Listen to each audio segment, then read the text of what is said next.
کیا آپ بلیو کرتے ہیں کہ corruption is still the biggest issue in Pakistan? Because many opposition parties are saying کہ دیکھو روک بھی لی کرپشن تو کون سا بہتر کیا، ڈالر دیکھو مہنگا ہو گیا، اور جناب کون سا کوئی ملک کے حالات ٹھیک ہو گئے. کیا رائے آپ کی؟ دیکھیں اس وقت جو سچویشن ڈیولپڈ ہے وہ یہ ہے کہ جو بھی ہو رہا ہے وہ سارا امپیکٹ لے کر ری ایڈجسٹمنٹ کرنے کی طرف آتے ہیں کہ ہم یوٹیلیٹیز بڑھا دیں، بجلی مہنگی کر دیں، تیل مہنگا کر دیں، گیس مہنگی کر دیں، ہم ڈیویلیویشن کر دیں. ان تمام چیزوں کا پھر وہ ملبہ ڈالتے ہیں کرپشن کے اوپر. کرپشن کوئی آج سے تو نہیں ہے، کرپشن تو کوئی 1970 سے چلی آ رہی ہے، اور کرپشن صرف پاکستان میں تو نہیں ہے، کرپشن تو پوری دنیا میں ہے. صحیح ہے کرپشن کو ایلیمنیٹ ہونا چاہیے، لیکن یہ ہے کہ اس کو زیرو نہیں کر سکتے. ہمیں اس وقت جو میں سمجھتا ہوں اس وقت جو ملک کے اندر سب سے سنگین اور بنیادی جو مسئلہ ہے نا وہ ہے انڈاکیومنٹیشن. آپ یہ دیکھیں کہ 22 کروڑ کی آبادی کا یہ جو ملک ہے اس میں اس وقت ہارڈلی 14 لاکھ لوگ ڈائریکٹ ٹیکس پیئرز ہیں. تو آپ اس طریقے کی سچویشن پوری دنیا میں کہیں پہ بھی نہیں جان سکتے کہ مطلب اس طرح ریشو ہو کہ صرف 14 لاکھ لوگ ڈائریکٹ ٹیکس پیئرز ہوں. اس ملک میں مانتا ہوں کہ تمام لوگ ٹیکس دے رہے ہیں لیکن وہ انڈائریکٹ ٹیکس دے رہے ہیں. اس وقت ہر بندہ جس طرح آپ نے پروگرام کے شروع میں ذکر کیا کہ ایک لیڈیز ہیں وہ کبھی کچن سے نہیں نکلتی، وہ چاہتی ہیں جی میرے پاس پیسے ہیں میں گاڑی لے لوں، لیکن انہوں نے کبھی اپنی لیگل اوبلیگیشن یہی نہیں جانچی کہ ان کی لیگل اوبلیگیشن ہے کہ اگر آیا ان کے پاس 4.5 لاکھ روپے سے اوپر کا اثاثہ ہے تو ان کو اپنا ریٹرن فائل کرنا ہے. ان کے پاس اگر 500 گز کا پلاٹ ہے تو ان کو اپنا ریٹرن فائل کرنا ہے تاکہ ان لوگوں کو یہ پتہ چلے کہ وہ لائبل ہیں اپنے اثاثہ جات، انہوں نے کہاں سے اس کو کمپائل کیا. اس وقت اگر ہم دیکھیں بازاروں کے اندر جا کے دیکھیں، آپ طارق روڈ پہ جائیں یا کسی حیدرآباد کے چھوٹا سا یہاں کینٹ کا بازار ہے وہاں چلے جائیں، جب میں وہاں دکانوں کی مالیت سنتا ہوں کہ یہ دکان کتنے کی، پتہ چلتا ہے جی دکان 6 کروڑ کی ہے، 5 کروڑ کی ہے، پچھلے مہینے یہ دکان 8 کروڑ کی بکی ہے، 4 کروڑ کی بکی ہے. اور جب ہم ان لوگوں کی دیکھتے ہیں انکم ٹیکس کی ویلتھ تو پتہ چلتا ہے جی ان کے پاس تو ویلتھ کے اندر 6 لاکھ روپے سے اوپر ہے کچھ نہیں. تو ہمارے یہاں جو بیسک مسئلہ ہے وہ انڈاکیومنٹیشن کا ہے، ٹیکس براڈننگ کا ہے. اور ہمارے یہاں بالکل ایزی ٹارگٹ یہ سمجھتے ہیں کہ جی یہ جو 14 لاکھ لوگ ہیں ان کا ایٹ سورس کاٹ لو. مثال کے طور پہ کارپوریٹ سیکٹر کے اندر کوئی بندہ جاب کر رہا ہے جی ٹیکسز کے اندر کمی آئی ہے ان کے ٹیکس ریٹ بڑھا دو. مثال کے طور پہ کوئی بندہ مینوفیکچرر ہے وہ اس کی ایٹ سورس امپورٹس ہوتی ہیں، اس کے اگر ریونیو کا شارٹ فال ہو رہا ہے اس کے اوپر ٹیکس ریٹس بڑھا دو.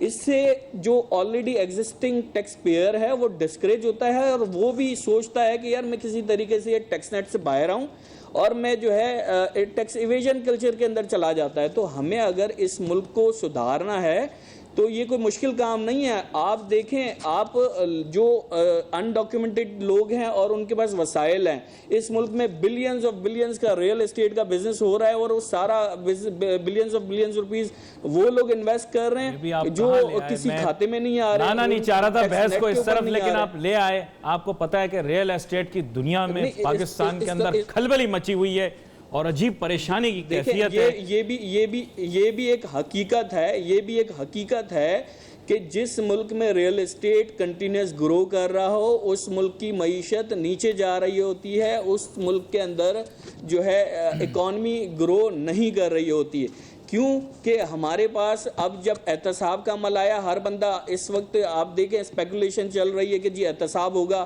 احتساب جن لوگوں نے کرپشن کیا ہے سرکاری لوگوں کا یا پولیٹیشنز کا تو ہو نہیں رہا، عوام سے احتساب شروع کر لیا ہے.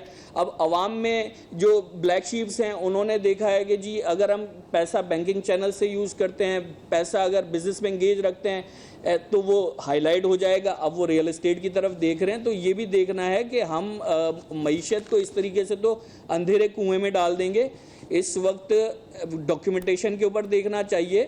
بینکنگ چینلز کو میں تو آج کے آپ کے اس پروگرام سے جو ہے حکومت کو تجویز دینا چاہوں گا کہ حکومت کو 50 روپے سے اوپر کا نوٹ بالکل بند کر دینا چاہیے اور کوئی جنرل ایمنسٹی لے کر آنی چاہیے کہ عوام کے پاس جتنی بھی بلیک منی ہے وہ بینکنگ چینل سے بینکس کے اندر ڈپازٹ کریں.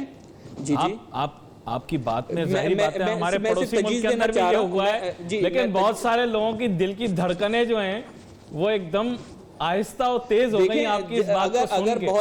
بہت سارے چند ہزار اور چند لاکھ لوگوں کے دل کی دھڑکن کی ہم فکر کریں گے تو 22 کروڑ لوگ استحصال کے شکار ہو جائیں گے. اس وقت جس ٹرینڈ کے اوپر, جس ٹریک کے اوپر ملک چل پڑا ہے, آپ دیکھیں 33% یہاں پر میرے پاس چونکہ کرنسی کو ایک سال کے اندر آصف صاحب ڈیویلیو تھوڑا کر دیا وقت آپ کم نے. ہے, یہاں پر اضافہ کرنا چاہوں گا, میں اضافہ کرنا چاہوں گا, لیکن گفتگو میں ظفر پراچا صاحب کچھ کہنا چاہ رہے ہیں. ظفر صاحب آپ کہیں اس میں, ویسے میں آپ کو بتاؤں اجازت لینے کی آپ کو ضرورت نہیں ہے, یہ بھی بحث سیاستدانوں جیسی ہوتی ہے, آپ لقمہ دے سکتے ہیں. میں آپ کی بات سے 100% نہیں 200% اتفاق کرتا ہوں کہ جس ملک میں پراپرٹی کے دام بڑھیں اس کا مقصد ہے اس ملک کی معیشت تباہ ہے.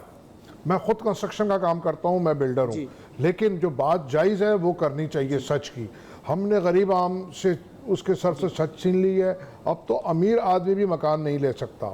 اور ہمارے سب سے بڑی تباہی ہوئی ہے جو ہمارا انڈسٹریلسٹ ہے وہ انڈسٹری بند کر کے ریل اسٹیٹ ایجنٹ یا ریل اسٹیٹ بزنس میں چلا گیا ہے, جس سے امپلائمنٹ ساری ختم ہو گئی. یعنی کہ ایک تباہ کن صورتحال ہے ہمارے ملک کی. میں آپ کو بالکل یہ دل کی بات بتانا چاہتا ہوں کہ اس میں فراڈ بھی بہت ہے اور اس کے اوپر پابندی ہونی چاہیے. پلاٹس بالکل نہیں بکنے چاہیے. آپ کی ایگریکلچر سب ختم ہو گیا ہے. اختتامی کلمات آپ نے جیسے بات کی, میں چاہوں گا آصف میمن صاحب آپ بھی اختتامی کلمات کچھ کہنا چاہیں, بہت چند سیکنڈ رہ گئے. دیکھیں میں اس کے اوپر مزید ایک پروگرام کریں. یہ بات آپ نے درست کی ہے, یہاں پر میں آپ کے ساتھ اتفاق کرتا ہوں کیونکہ ہمارے پاس آج وقت مختصر ہے تھوڑا, تو میں یہ چاہوں گا کہ آگے آنے والے دنوں کے اندر بھی آپ دونوں مہمانوں کو میں مدعو کروں اور یہ جاننے کی کوشش کروں کہ اس مسئلے کا پھر حل کیا ہوگا. آپ دونوں کا شکریہ, آپ شو پہ ہمارے ساتھ شامل ہوئے. ناظرین میسیجز آن فیس بک, یہاں پہ علی ناصر ہماری ٹیم کو اجازت دیجیے. اللہ حافظ.